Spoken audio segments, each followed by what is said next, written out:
கர்த்தருக்குள் பிரிய சகோதரரே, உங்களை இரு கரங்கூப்பி வாழ்த்துகிறேன். சில மாதங்களுக்கு பின்பு உங்களோடு கூட தொடர்பு கொள்ளும் இந்த பாக்கியத்திற்காக ஆண்டவருக்கு நன்றி செலுத்துகிறேன். இது வசந்த காலம், திருச்சபையில் லெந்து காலம் என்று அழைக்கப்படுகிறது. தவக்காலம் என்கிற பெயரோடு சொல்லப்படுகிற இந்த மாதங்களிலே, இந்த 40 நாட்களிலே தேவனாகிய கர்த்தருக்குள் திருச்சபை தன்னை பலப்படுத்தி கொள்ளவும் சுத்திகரித்து கொள்ளவும் இந்த நாட்கள் திருச்சபை ஒழுங்குகளிலே நியமிக்கப்பட்டிருக்கிறது. அது வகையில் இன்றைக்கு 7 சபைகளை குறித்து நாம் வெளிப்படுத்தின விசேஷத்திலே வாசிக்கிறோம். அந்த சபைகளில் சிலவற்றை இன்றும் வரும் நாட்களிலுமாக உங்களோடு பகிர்ந்து கொள்ள வேண்டும் என்று நான் ஆசைப்பட்டேன்.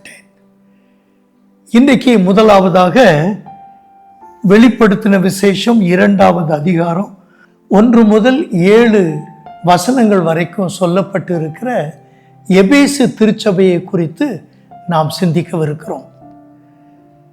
இந்த எபேசு திருச்சபைக்கு ஆண்டவர் தன்னுடைய செய்தியை துவங்கும் போது, உன் கிரியைகளையும் உன் பிரயாசத்தையும் உன் பொறுமையையும் நீ பொல்லாதவைகளை சகிக்க கூடாதிருக்கிறதையும் அப்போஸ்தலர் அல்லாதவர்கள் தங்களை அப்போஸ்தலர் என்று சொல்லுகிறதையும் நீ சோதித்து அவர்களை பொய்யரென்று கண்டறிந்ததையும் நீ சகித்து கொண்டிருக்கிறதையும் பொறுமையாயிருக்கிறதையும் என் நாமத்து நிமித்தம் இளைப்படையாமல் பிரயாசப்பட்டதையும் அறிந்திருக்கிறேன் என்று ஒரு பெரிய பாராட்டு பத்திரத்தோடு துவங்குகிறார்.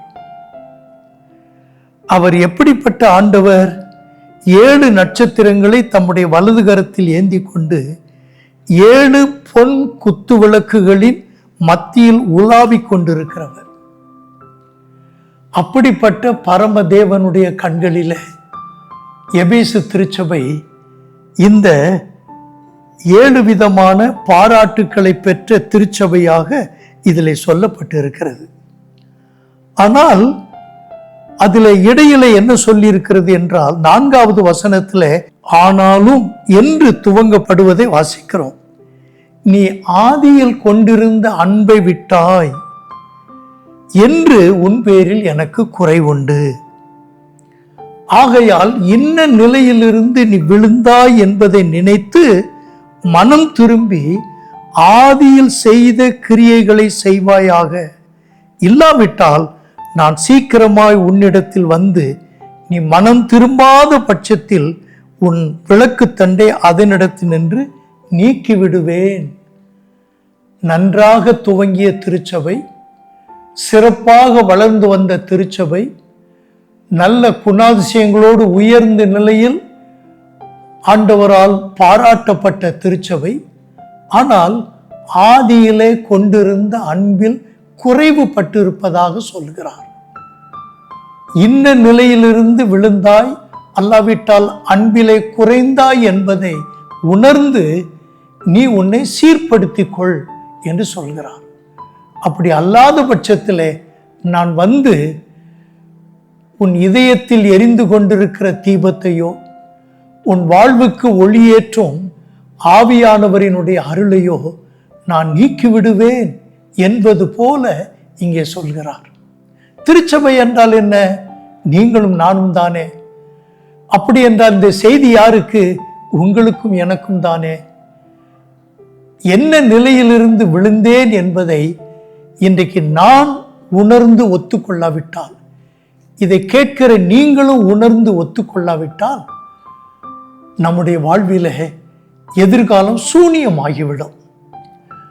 ஆகவே இந்த வசந்த காலத்தில் இலைகள் உதிர்ந்து புதிய துளிர்கள் துளிர்த்து செழுமையாய் காணப்படக்கூடிய இந்த நாட்களில் நம்முடைய வாழ்விலையும் அப்படிப்பட்ட ஒரு சுத்திகரிப்பும் மறுரூபமும் நிகழுமானால் எத்தனை நன்றாயிருக்கும்.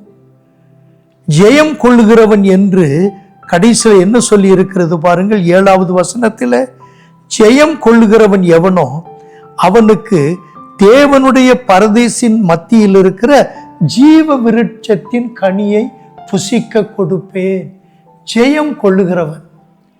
நீங்களும் ஒரு நாளிலே உங்கள் ஓட்டத்தை நன்றாக துவங்கினீர்கள். நானும் 1964 வருடத்தில் என்னுடைய ஓட்டத்தை நன்றாக துவங்கினேன். இன்றைக்கு என்னுடைய ஓட்டம் எப்படி இருக்கிறது, என் வாழ்க்கை எப்படி இருக்கிறது? டெரிக் ரிச்மான் என்கிற ஒரு ஓட்டக்காரரை குறித்து, இங்கிலாந்து தேசத்தை சார்ந்த மனிதனை பற்றி கேள்விப்பட்டிருப்பீர்கள். ஒலிம்பிக் பந்தயத்தில் அவர் பார்ட்டிசிபேட் பண்ணுகிறார். ஓடிக்கொண்டிருக்கும் போது அவருக்கு இந்த ஹாம்ஸ்ட்ரிங் என்கின்ற தசைப்பிடிப்பு வந்ததினாலே ஓட முடியாமல் வேதனையில நொண்டி நொண்டி ஓடுகிறார். ஓட முடியாமல் வேகமாக நடக்க துணிகிறார். பின்பு உட்கார்ந்தே விடுகிறார். என்றாலும் துவங்கிய ஓட்டத்தை முடிக்க வேண்டும், வெற்றி ஒரு பக்கம், ஆனால் ஓடி முடிக்க வேண்டும் என்கிற நோக்கத்தில் அவர் ஓட துவங்குகிறார். பார்வையாளர் கூட்டத்தில் இருந்து அவருடைய தந்தை இந்த வேதனையை சகிக்க முடியாமல் சட்டத்தை மீறி மைதானத்துக்குள்ளே வந்து தன்னுடைய மகனினுடைய வலது கையை தன்னுடைய தோளிலே போட்டுக்கொண்டு இடது கையினாலே அவரை அணைத்து நடத்தி கொண்டு போகிறார். எல்லோரும் அவரை மைதானத்தை விட்டு வெளியே போகும்படி விரட்டுகிறார்கள். என்னுடைய மகன் எனக்கு முக்கியம் என்று சொல்லி யார் சொல்லுக்கும் அடிபணியாமல் அவனை அழைத்து கொண்டு ஓரம் கட்ட விரும்புகிறார். ஆனால் அவனோ, அப்பா நான் ஓடி முடிக்க வேண்டும் என்று சொல்லி தத்தி தத்தி அந்த எல்லைக்கோடு வரைக்கும் வருகிறார். ஆக முந்தி சென்று வெற்றி பெற்றவனுக்கு வந்த பாராட்டை காட்டிலும் இப்படி வேதனையின் மத்தியிலே ஒரு மாவீரன் எல்லைக்கோட்டில் கால் மிதித்து ஓடி முடிக்க வேண்டும் என்று அவன் ஒரு முஸ்திப்போடு சென்றது கூடியிருந்த 65,000 பேரையும் எழுந்து நின்று அவனுக்கும் அவனுடைய தந்தைக்கும் பாராட்டு சொன்னார்களாம். கரம் தட்டி அரைக்குவலோடு கூட அவருக்கு வாழ்த்துதல் சொன்னார்களாம். எபேசு திருச்சபைக்கு ஆண்டவர் அதைத்தான் சொல்லுகிறார்.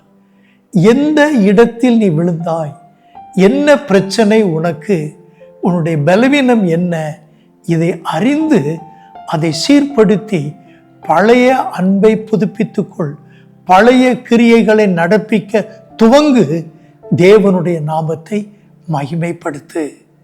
அப்பொழுது ஜீவ விருட்சத்தின் கனியை தேவனாகிய கர்த்தரிடத்திலிருந்து நீங்களும் நாமும் பெற்றுக்கொள்வோம். அந்த ஜீவ விருட்சத்தினுடைய கனி என்பது என்ன? கிறிஸ்துவாகிய தேவன் நமக்கு அருளவிருக்கின்ற அந்த நித்திய ஜீவனுக்குரிய பாக்கியம். ஆண்டவரே, என்னோடு கூட இன்றைக்கு இந்த சம்பாஷணையில் ஈடுபட்ட என் சகோதர சகோதரிகளை உடைய பாதத்தில் படைத்து ஜெபிக்கிறேன்.